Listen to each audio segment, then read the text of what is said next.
Chris Lee and Blake Lovell of Southeastern 14 here to do SEC baseball power rankings after 2 weeks of play, or rather 2 weekends of play. And full disclosure, we did keep our eyes on baseball this weekend. I watched a good bit of it, but with 14 teams not playing conference series, and with basketball going to and us being a two-man crew here, we're probably going to miss some things. But anyway, here we go with our caveats, Blake. Somebody's got to be last. It was Kentucky last week. It's Kentucky again this week. However, I like this team so far, man. I mean, they've scored 47 runs, given up 21. I think the pitching has been a surprise. Remember, that includes 3 games at Elon, followed by Georgia at 13. I have some concerns about the Bulldogs pitching.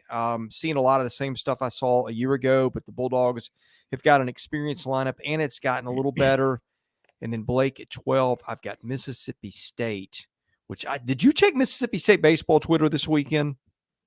I mean, their actual Twitter account, I don't think I did. Well, no. I mean, their fan. It was, boy, it was not a happy crowd. Well, yeah, they were fire them all on Friday all. after losing to Arizona State. Bulldogs turned it around. Yeah, I mean, I'm not kidding. Bulldogs turned around, took 2 or 3 against Arizona State, but boy, Friday night was ugly, and their fans were letting people know about it. Never too early to fire them all. No, I'm just kidding. No. Maybe 6 games in or 5 games in, maybe too early, or 6, whatever it was. Yeah, I saw that and I just thought back to kind of the conversation we had last week about that game against VMI, the second game, and was it 14-13, and come back, lost to ULM 11-5, give up 13 to Arizona State on Friday. So, yeah, probably weren't too happy about it, to say the least. So, yeah, we'll see how they regroup. Southern Miss this week, then they got Ohio State, Oklahoma, Cal, in Frisco. So, yeah, that's an interesting team, I guess, to keep an eye on. I mean, there's certainly a storyline there, isn't there? Fan base unhappy already. The storyline is they're not happy with their pitching, which was a continued theme from a year ago. And State has not played the toughest schedule yet, although Arizona State was not a pushover by any stretch. But problem is State's walked 48 guys so far, which is the worst in the league, and has also hit 9. And that is where the concern's coming from. Now, look on the other side, that lineup looks pretty good. So, yeah, not bad. Might need to win some 11 to 10 games in Starkville. Missouri went to FIU after a really good weekend last weekend, where I said I was very impressed. Come on, Chris. You got to move Missouri up. Move the Tigers up. Come on. Bad news for the Tigers. I hadn't checked. Sam Horn, I think, left the game. Was it Saturday night? That sounded a little ominous. I don't know what the news is we're doing this on Monday. But, hey, Missouri went to FIU over the weekend, I think took 3 or 4 on the heels of going 2-1 in Arlington last weekend. Missouri scored 45 runs, giving up 33. And, again, I've watched Missouri play a little bit this year, which you can't say about every team yet. And the Tigers look pretty good at times. So, just saying. Hey, look. Dennis Gates coach baseball, too. Dennis Gates doesn't need to coach baseball because they're 5-2 right now, off to a fine start. So, yeah, for the Missouri basketball fans, they'll get that joke. Missouri baseball fans may not. They may not know what we're talking about if they've never watched our basketball stuff before. But, yeah, 5-2 start. I think Missouri baseball fans wanted a little love last week on the power rankings. That they didn't feel like you gave them a lot of love. Yeah. So, but hey, take 3 or 4 at FIU. Come back home for a while. They don't play another road game until the 2028 election, I think. It's quite a while until they play the next road game. Let's see, their next 1, 2, 3, 4, 5, 6, 7, 8, 9, 10, 11, 12, 13. The next 13 games are at home. So there you go. Well, look, we do take into account some of what we think about the teams coming into the season. And by the way, there's some other pretty good teams in this league, wouldn't you say? 12 games at home. Sorry. Yes, there are some other good teams. If Dennis Gates were Missouri's baseball coach, what would their record be? Well, let's not kid ourselves. We know what that would be. So, I think they'd be like 11-0 through 7 games. That sounds about right, honestly. Yeah, probably would not have given up a run. That's my guess. Well, actually, Actually, may have given up some runs, but they'd have scored even more. How about that? Because that's kind of the story of the basketball season, perhaps. Auburn, I've got holding at 10. Auburn went 1-1-1 against Southern Cal this weekend. If you didn't know baseball could end in ties, Mm.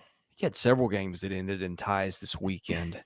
And I think that was one of the curfew games. But the Tiger Bats picked it up a little bit over the weekend. If you ever taken a team just who's always going to not always, but most likely to overachieve a forecast, it's Butch Thompson and Auburn. But you got some pretty good teams ahead of them. Now, this is going to get some howls.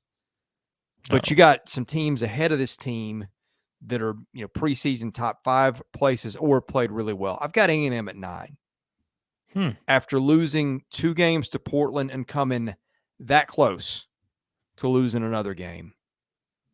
Catcher catches a throw from the outfield, makes a tag. That one might go into extra innings. But it did not. And I don't know that Portland's is awful. Is the name. That's not a team you think of in terms of baseball powerhouses. And look, the Aggies did this a year ago, losing to Penn. I've got the Aggies at 9 in a lot of ways because you've got some other teams ahead of them playing really well.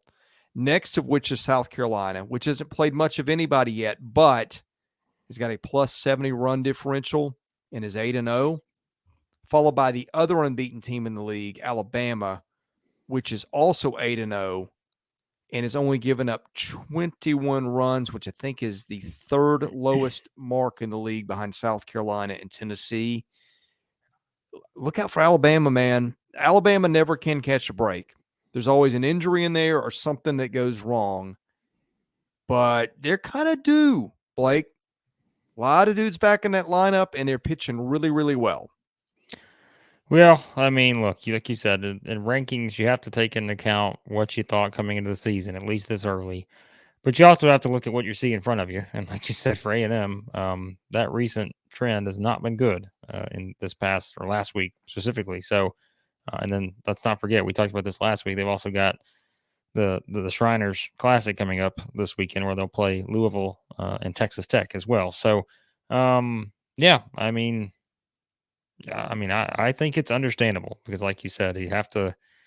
I mean, they're 4-3 now. They lost 3 games that, probably was not expected in terms of just losing those games, and like you said, sort of had to, the last one against Portland, how that unfolded to get the win. So, I mean, hey, South Carolina just taking care of business. Alabama taking care of business. Give them that's fine. Give them a little love right now, and if the Aggies play their way back up to that mark, great. But like you said, we're talking about basically 9 SEC teams that are in the top 25, right?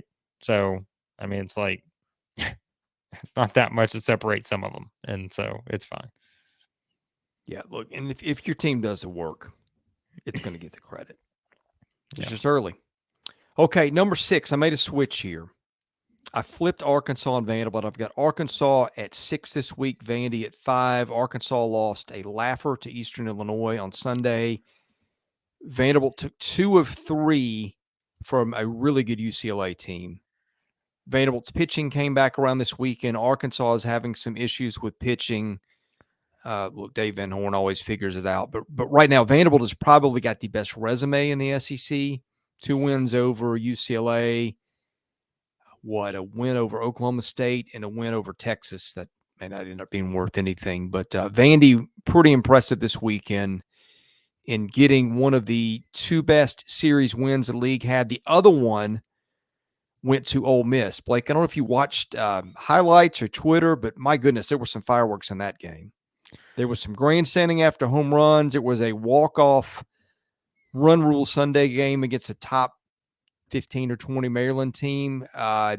Maryland shut Ole Miss down on Friday night with its ace, but the Rebels, my goodness, they scored some runs from there on.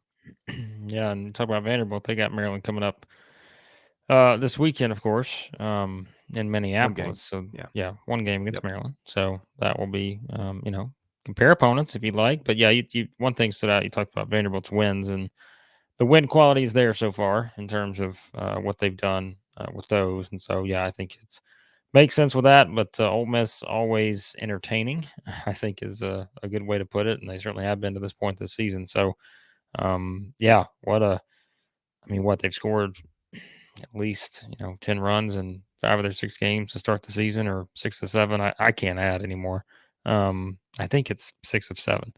So that's at least interesting. Of course, like you said, Ole Miss will get to play Maryland again as well. So yeah, I think it's hey, they're the defending champions, and as we said, coming into the season, there was a lot to like, and so still right here in a very good spot. So early in the season after that win against Maryland, and as we just mentioned, they'll see them again on Friday. So Number 3, Tennessee, which is plus 55 in runs scored, and it's only given up 11. Of the Vols haven't played the toughest of schedules, and of course, the 2 tough games Tennessee has played, it lost both.